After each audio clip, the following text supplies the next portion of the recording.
Thousands of students went back to school this week all across Louisiana. Senator Cassidy has a special message for them, but first, he talks about how he and other members of Congress were able to preserve funding for career and technical education in Louisiana. At issue is technical training, technical education.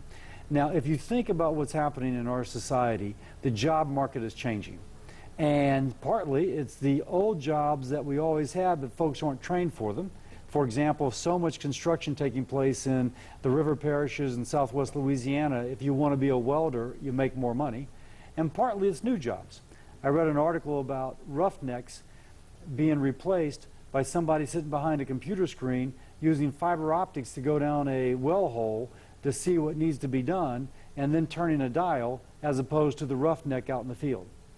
So we need training for better jobs, better wages, better benefits in the traditional workforce and to prepare our folks for the new work requirements.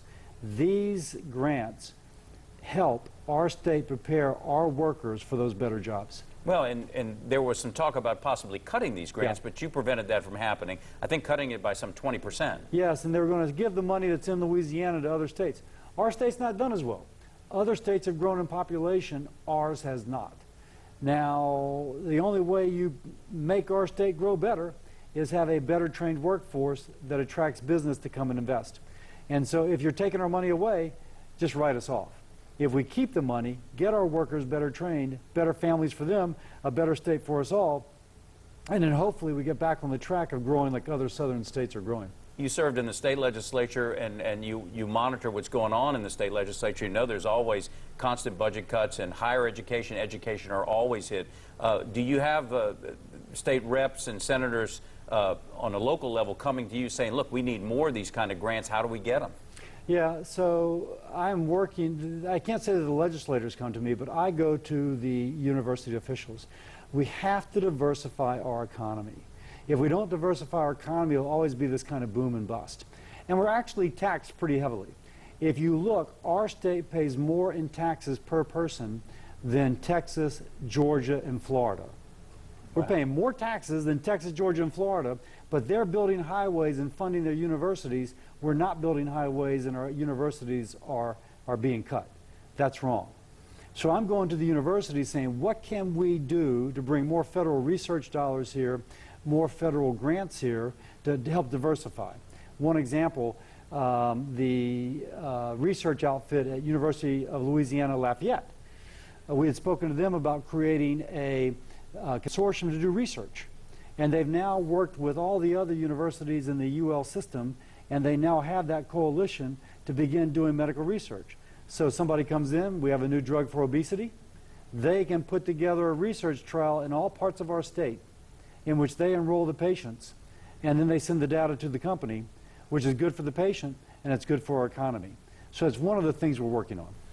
It's back to school week across South Louisiana. Many kids and teachers and students going back to school this week. And every time we have back to school week, I always think about your son, Will, who was the East Baton Rouge Parish Student of the Year a few years back. Yeah. How's he doing now? He is doing fantastic.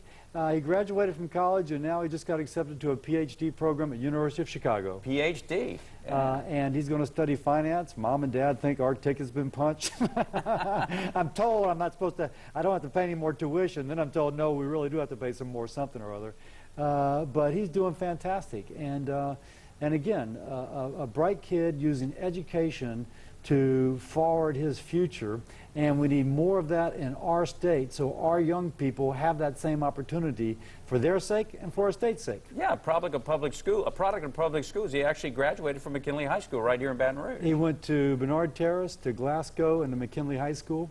He might be the only kid with a public school education in some of these universities, but he's done very well. And his teachers throughout his public school education, I just want to hats off to them. They were just fantastic. Yeah, and you get a chance, Bill, you get a chance to go and visit with students and speak at schools.